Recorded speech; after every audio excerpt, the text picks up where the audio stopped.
Okay, so dear students, we are going to start our lecture number 3 again of unit number 9. और इसमें जो चीज़ हम discuss करेंगे वो है जी जीन लिंकेज के बारे में. ठीक है जी, जीन लिंकेज के बारे में हम स्टार्ट करेंगे. आपको पता है बास जीन जो है ना वो लिंक्ड होते हैं. ठीक है, they are linked with each other. सही है. और जीन जो लिंकेज है इसमें हम क्या बात करते हैं बोला, इसको हम कहते हैं it's actually a physical relationship between the gene. This is a physical relation between genes, यानी जीन्स आपस में लिंक्ड होते हैं, फिजिकली अटैच्ड होते हैं. या इसको हम कहते हैं it's a phenomenon of staying together. This is a phenomenon of staying together on homologous chromosomes, right. On, ठीक है, ऑब्वियसली ऑन होमोलोगस, ठीक है जी, क्रोमोसोम्स के ऊपर ये आपस में अटैच रहते हैं. बात समझ में आ गई जी. So this is called as gene linkage का नाम दिया जाता है इसको, right. So physically staying together. तो अगर आपसे यहाँ पे ये क्वेश्चन किया जाता है कि the genes which are linked together, which are, ठीक है जी, linked to each other, which are linked to each other on, ठीक है जी, autosomal chromosomes, on autosomal, ठीक है जी, chromosomes, ठीक है जी, is called, is dash. क्या कहलाएगा जी इसके अंदर? ऑप्शन ए आपके पास है जीन लिंकेज, ठीक है, जीन लिंकेज बोलेंगे, या फिर ऑप्शन बी आपके पास है जी लिंकेज ग्रुप बोलेंगे आप इसको. You can write the linkage group, आप इसको नाम देंगे. या फिर ऑप्शन सी है आपके पास ऑटोसोमल लिंकेज कहेंगे, ऑटोसोमल, ठीक है, लिंकेज का नाम देंगे. या फिर डी है आपके पास, ठीक है जी, सेक्स लिंकेज का इसको नाम देंगे. D, what should be the right answer? अब जरा गौर से देखिए, यहाँ पे वर्ड क्या पूछा गया है? ऑटोसोमल क्रोमोसोम के ऊपर लिंकेज पूछी जा रही है, यानी ऐसी लिंकेज जो ऑटोसोमल क्रोमोसोम्स के ऊपर है. तो we see it must be the autosomal linkage. यानी आपने पढ़ा दो तरह की लिंकेज है. ठीक है, यानी लिंकेज को अगर आप डिफाइन करते हैं तो अभी हम बात करें जी इसकी दो टाइप्स की लिंकेज की. और अब वी एक कौन सी आ रही है बड़ा? डेफिनेटली एक जो है उसको हम नाम देते हैं जी ऑटोसोमल लिंकेज, और ऑब्वियसली दूसरा जो सा होगा दैट इज नोन एज, ठीक है जी, सेक्स लिंकेज. और ऑब्वियसली सेक्स लिंकेज में आपने पढ़ा, इसमें आ जाएंगी दो चीजें, एक है एक्स लिंक्ड, और ऑब्वियसली एक जो सा आ जाएगा that will be Y linked का नाम देंगे, राइट. यानी सपोज कीजिएगा आपके पास ये क्रोमोसोम है जी, ठीक है, दिस इज द क्रोमोसोम. ठीक है, सो ये जो क्रोमोसोम है इसके ऊपर सपोज कीजिएगा ये एक जीन है ए. ठीक है, this A gene will be linked to what? This will be link toward the gene B के साथ लिंक्ड होता है. इसको हम नाम क्या देते हैं बोला? Obviously this is called as gene linkage का नाम देते हैं इसको. बात समझ में आ गई? Gene linkage.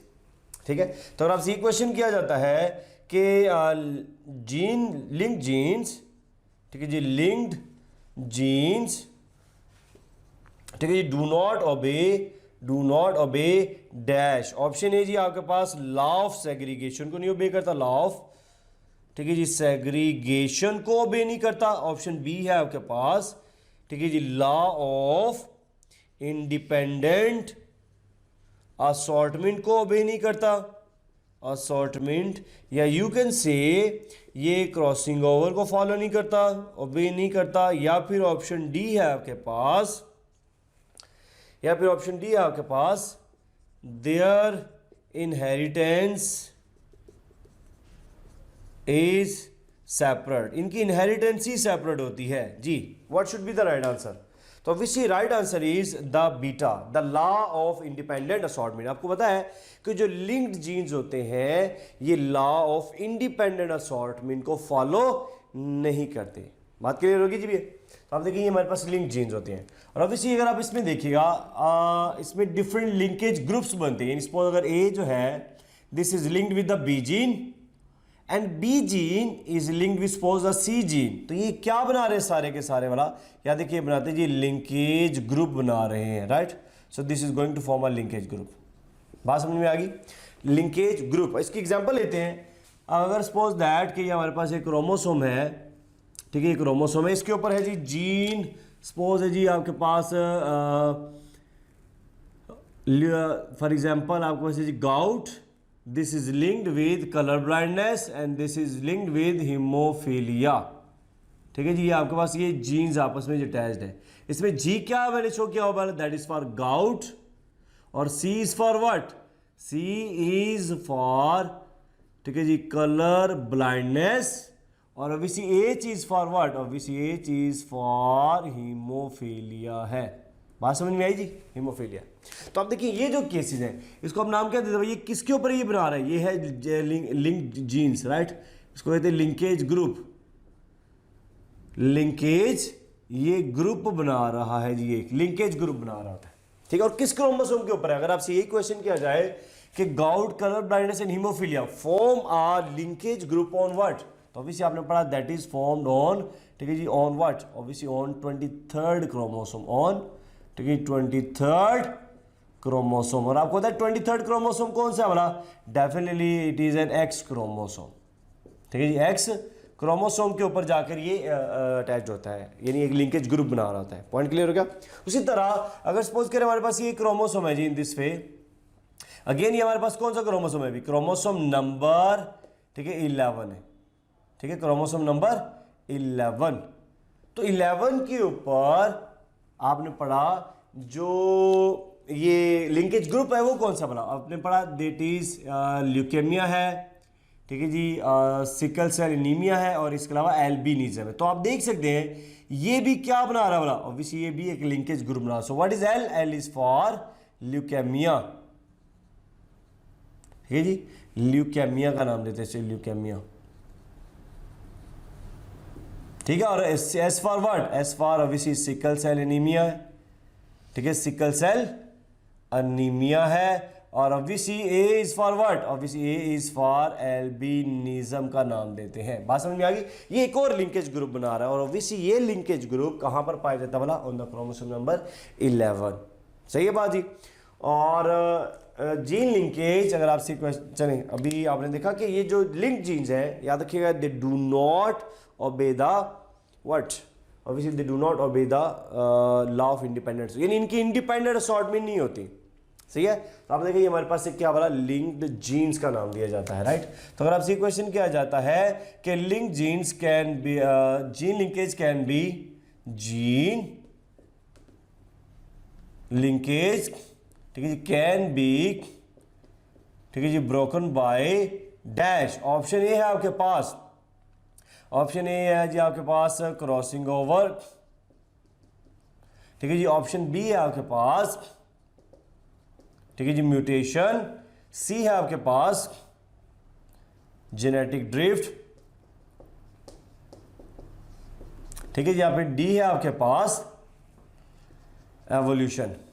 जी, आप ख्याल में जीन लिंकेज किसको तोड़ सकता है, कौन तोड़ सकता है जीन लिंकेज को, तो obviously there must be the crossing over. The more appropriate answer हमारे पास क्या है, क्रॉसिंग, क्योंकि क्रॉसिंग ओवर से ही जीन को तोड़ा जा, जीन लिंकेज को ब्रेक किया जा सकता है, कैन बी ब्रोकन बाय, ठीक है। अब हम नेचुरली इनकी रेफरेंस से बात नहीं कर रहे कि म्यूटेशन होगी तो चेंज आ जाएगी, या एवोल्यूशनरी प्रोसेस होगा चेंज आ जाएगी। कैन बी ब्रोकन बाय, किससे हम इसको तोड़ सकते हैं या किससे ये ब्रेक हो सकती है, obviously that must be the crossing over, ठीक है बाजी। अब क्रॉसिंग ओवर क्या होता है, आपने पढ़ा crossing over, if you see crossing over, तो आपको आइडिया कि क्रॉसिंग ओवर जो सा है इसको हम कहते हैं एक्सचेंज ऑफ सेगमेंट, ठीक है जी। Exchange of what, exchange of segments, you can see exchange of the DNA, किसके बीच में बोला, obviously exchange of segment between, हाँ जी, between what, obviously between non sister chromatids, non sister chromatids of what, obviously of homologous chromosomes, ठीक है, of homologous chromosomes की हम बात कर रहे हैं। यानी सपोज कीजिएगा हमारे पास ये इस तरह करके होमोलोगस क्रोमोसोम है जी, एक इन दिस वे, ये हमारे पास होमोलोगस क्रोमोसोम्स है, राइट। और सपोज करें जी हमारे पास ये दूसरा होमोलोगस क्रोमोसोम्स है,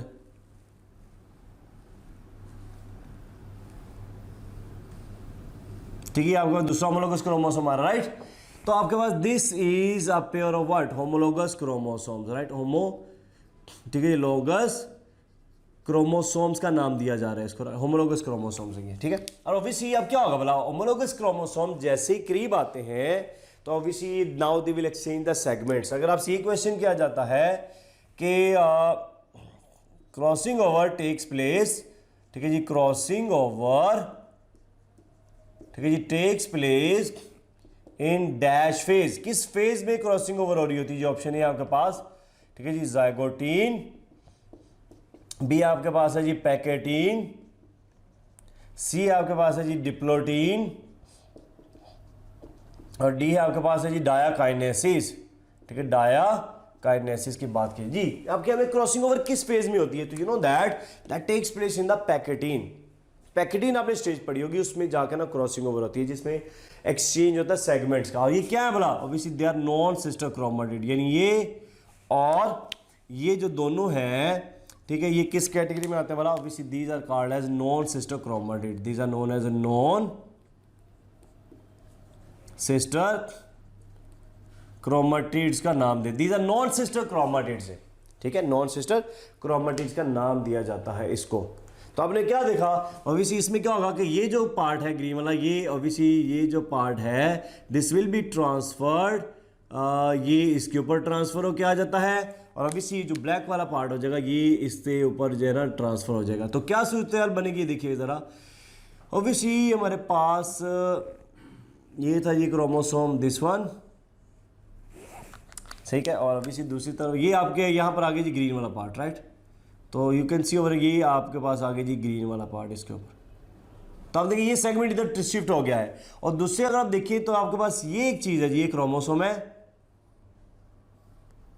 और इसके ऊपर क्या चाहिए बोला, ऑब्वियसली इसके ऊपर ये पार्ट आ गया जी ब्लैक वाला, दिस वन। तो आप देखिए क्या हुआ है, there is exchange of segments, there is exchange of what, segments है। यानी सपोज कीजिए दो क्रोमोसोम है, they come close together, now they cross over, एक दूसरे के क्रॉस ओवर किया, क्रॉस ओवर एक दूसरे के ऊपर, now they exchange the segment. यानी सपोज ये सा कट के ये आके इसके ऊपर लग जाएगा, और इसका कट के इसके ऊपर आके लग जाएगा। So you can C over here a new combination is developed, and obviously this new combination is responsible for the variations. इसी की वजह से याद रखिए अगली जनरेशन में वेरिएशंस आती हैं। इसीलिए हम अपने पेरेंट्स के जैसे दिखते तो जरूर है, अपने बहन भाइयों के जैसे दिखते तो जरूर है, लेकिन ऑब्वियसली फर्क के साथ, ठीक है।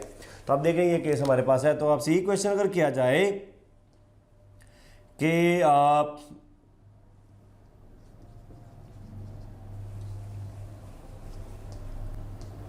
रॉ मटेरियल, ठीक है, फॉर द वेरिएशन इज, ठीक है, for the variations is dash. Option ए आपके पास अगेन क्रॉसिंग ओवर है, या फिर ऑप्शन बी है आपके पास जेनेटिक ड्रिफ्ट है, या अगेन सी है आपके पास म्यूटेशन है, या फिर डी है आपके पास है जी माइग्रेशन। जी क्या राइट आंसर आएगा भला, ऑब्वियसली जो रॉ मटेरियल जिसकी वजह से वेरिएशंस आती हैं वो डेफिनेटली बात है जी वो क्रॉसिंग ओवर ही है, ठीक है। तो आप देखिए क्रॉसिंग ओवर होती है इस केस में। अच्छा यहाँ पे एक और क्वेश्चन अगर आपसे किया जाए कि विच पेयर ऑफ एंजाइम, ठीक है जी, which pair of enzymes is used, ठीक है, in crossing over, during crossing over, ठीक है, ड्यूरिंग क्रॉसिंग ओवर क्या होती है जबरा। ऑप्शन है जी आपके पास एंडोन्यूक्लियसिस एंड लाइगेसिस, या फिर बी है आपके पास है जी डीएनए पॉलीमरेजिस, डीएनए पॉलीमरेज एंड, ठीक है जी, प्राइमेजिस, या फिर सी है आपके पास है जी टोपोआइसोमरेज, ठीक है, एंड हेलिकेज, या फिर डी है आपके पास, ठीक है जी, हेलिकेज एंड, ठीक है जी, लाइगेज। जी कौन सा पेयर आपके ख्याल में इसमें यूज होगा, तो obviously it must be the alpha answer है, एंडोन्यूक्लियस एंड लाइगेज। आपको याद होना चाहिए एंडोन्यूक्लियस क्या करता है, ऑब्वियसली इसको तोड़ेगा, तो ऑब्वियसली पहले इसको कट करेगा, तो ये कटा, और ये इसके ऊपर इसको जोड़ना है और इसको यहां पर जोड़ना है, तो जोड़ने के लिए क्या आएगा, लाइगेज आता है। पॉइंट समझ आया? पहले तोड़ेगा और उसको जोड़ने के लिए फिर आप देखिएगा क्या हो रहा है भला, इस तरह करके कॉम्बिनेशन डेवलप हो रहा है। तो याद रखिए ये प्रोसेस करने के लिए 2 एंजाइम्स रिक्वायर्ड है, और ऑब्वियसली 2 एंजाइम्स कौन से भला? एक एंडोन्यूक्लियेज है और ऑब्वियसली एक क्या चीज आ रही है भला? लाइगेज आ रही होती है। पॉइंट समझ आ गया जी? To get 25,000 plus MCQs practice tests for FSC and MDCAT preparation, download Stars Academy e-learning app. Link is given in the description below and start your excellent preparation today.